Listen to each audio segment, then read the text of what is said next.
That evening, Amina took him to meet her family. Her mother, a petite woman with kind eyes, welcomed him with a warm embrace. "You must be Jonathan. We've heard so much about you." Her father was more reserved, studying him carefully before giving a small nod. "Welcome to our home," he said, his tone neutral. Jonathan knew he had a lot to prove. Dinner was a feast of traditional Nigerian dishes: jollof rice, fried plantains, spicy goat meat. Jonathan, eager to impress, bravely took a spoonful of the fiery pepper soup. Amina's younger brother, Kunal, burst out laughing when Jonathan's face turned red. "Careful, Nigerian spice is not for the weak." Jonathan coughed, his eyes watering, but he grinned. "I can handle it." Amina shook her head, amused. "You're trying too hard." He wasn't just trying to impress her family. He was trying to belong. That night, after the laughter and stories had settled, Jonathan took Amina's hand and led her outside. The Nigerian sky stretched above them, stars twinkling like tiny lanterns. The air was warm, filled with the distant hum of crickets. He turned to face her, his heart pounding. "I don't want to wait," he said softly. Amina frowned. "Wait for what?" "For forever. For us." He took a deep breath. "Marry me, Amina." Her lips parted in surprise. "Jonathan, this is so fast." "I know," he admitted, "but I also know that I love you. I've never been sure of anything in my life." She studied him for a long moment. Then, slowly she smiled. "Yes," she whispered. Jonathan exhaled, pulling her into his arms. "You won't regret this," he promised. She looked up at him, eyes shining. "I know, but love is never that simple." Jonathan didn't know it then, but this was just the beginning of their battle. Because back in New York, his family had just found out, and they were about to do everything in their power to stop this wedding. Jonathan had never felt this alive. Over the next few days, he immersed himself in Amina's world, experiencing Nigeria not as a tourist but as a man in love. Every morning, he woke up to the sound of Lagos coming to life, the honking of cars, street vendors shouting their prices, the distant rhythm of Afrobeats playing from shop speakers. And every morning, Amina was there, waiting with a smile that made his heart race. They explored the city together. She took him to Freedom Park, where they sat beneath the trees, talking about their dreams and fears. She introduced him to the beaches of Tarkwa Bay, where they ran along the shore, laughing like teenagers. She taught him how to eat pounded yam and egusi soup the Nigerian way, without a spoon, using only his hands. "You're a natural," she teased as he struggled to scoop up the thick soup without making a mess. He wiped his hand on a napkin and smirked. "I learned fast." Amina shook her head, amused. "We'll see." Jonathan knew, deep in his soul, that he had found something rare. This wasn't just an infatuation. This was love, a love worth fighting for. One evening, as they sat on the balcony of Amina's small apartment, Jonathan turned to her with a serious expression. "I don't want to go back to New York without you," he said. Amina's smile faltered. "Jonathan, we have to be realistic. Your life is there. My life is here. Then we'll build a life together, wherever that is." He reached for her hand, squeezing it gently. "I want to marry you, Amina. I don't care what it takes." Her eyes softened. "Are you sure you're ready for that?" "I've never been more sure of anything." She exhaled, nodding slowly. "Then let's do it." Jonathan grinned. "That's a yes." She laughed. "That's a yes." The call that changed everything. That night, Jonathan called his family to tell them the news. He expected resistance. He didn't expect war. His mother's voice was sharp with disbelief. "Jonathan, have you lost your mind?" His father's tone was cold. "This is absurd. You don't even know this woman." Jonathan clenched his jaw. "I do know her, and I love her." His sister, Claire, scoffed. "Jonathan, she's using you. Open your eyes. She just wants a ticket to America and your bank account." Anger flared in his chest.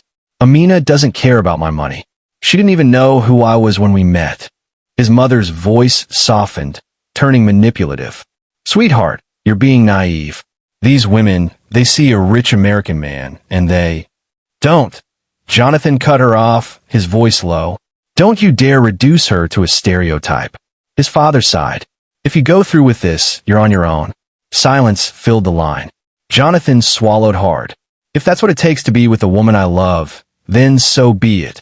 His mother gasped. Jonathan, but he had already hung up. He turned to Amina, his heart pounding. They won't support us. She hesitated. Are you sure you want to do this without them? Jonathan cupped her face, his thumb brushing over her cheek. I'd rather lose them than lose you. Tears welled in her eyes. I love you, Jonathan Reed. And I love you, Amina Nwosu.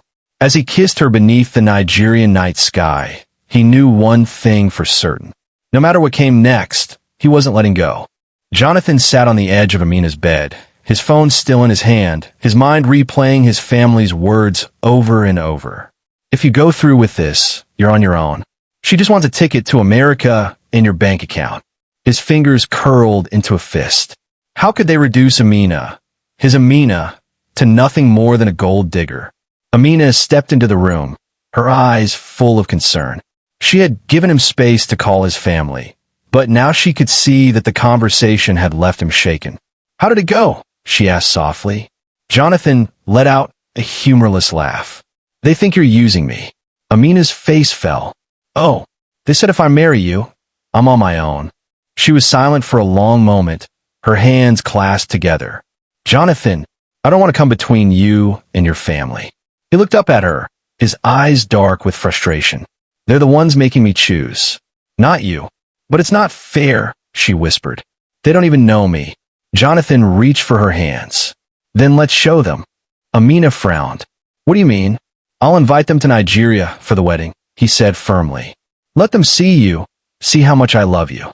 Maybe they'll come around. Amina bit her lip. And if they don't? Jonathan squeezed her hands. Then we move forward anyway.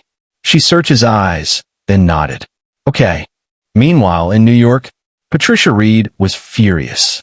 She paced across the living room of their family estate, her heels clicking against the marble floor. Her husband, Richard Reed, sat stiffly in his armchair, his expression unreadable. Claire, Jonathan's younger sister, shook her head. This is insane. Jonathan is throwing his life away over some girl he met on the internet. She's not just some girl, David, Jonathan's best friend, said carefully. He had been invited to the family meeting, but was regretting it. Patricia turned to him sharply. Are you defending this? David sighed. Look, I won't lie. I think it's happening too fast. But Jonathan is serious about her. He's not stupid. He wouldn't do this if he didn't believe in it. Richard scoffed. He's blinded by emotions. This girl saw a rich American and played her part perfectly. Patricia clenched her fists. We have to stop this. Claire folded her arms. I bet if she realizes she won't get a dime of his money, she'll disappear. Patricia's eyes lit up. That's it. A prenup. If she refuses to sign one, we'll have our answer. David frowned. And if she does sign it, Patricia smirked. Then we'll find another way. Back in Nigeria, Jonathan and Amina were sitting in her living room, planning the wedding, when his phone buzzed. He glanced at the screen. His mother. He exhaled, bracing himself. Hello. Patricia's voice was calm, too calm. Jonathan, we've been thinking. If you're serious about this, we'll come to Nigeria for the wedding. Jonathan sat up. You will. Amina looked at him hopefully. Yes, Patricia said sweetly. But on one condition. Jonathan's stomach tightened. What condition? You get a prenup, she said smoothly. If Amina truly loves you and isn't after your money, she won't have a problem signing it. Amina's smile faded. Jonathan's grip on the phone tightened. Mom! It's non-negotiable, Jonathan, Patricia interrupted. We'll see you soon. The line went dead. Jonathan looked at Amina, his heart sinking. They're coming. Amina swallowed. And the prenup?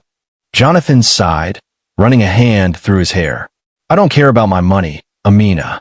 But if signing it proves to them that you're not after it. Amina lifted her chin. I'll do it. Jonathan's eyes softened. Are you sure? She smiled sadly. Jonathan, I'm not marrying you for money. I'm marrying you for love. If a piece of paper is what it takes to prove that, then I'll sign it. Jonathan reached for her, pulling her into his arms. I love you, Amina.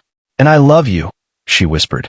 But deep inside, they both knew his family wasn't coming to bless this marriage. They were coming to destroy it. If you're enjoying the story, hit the follow or subscribe button so you don't miss any of the episodes.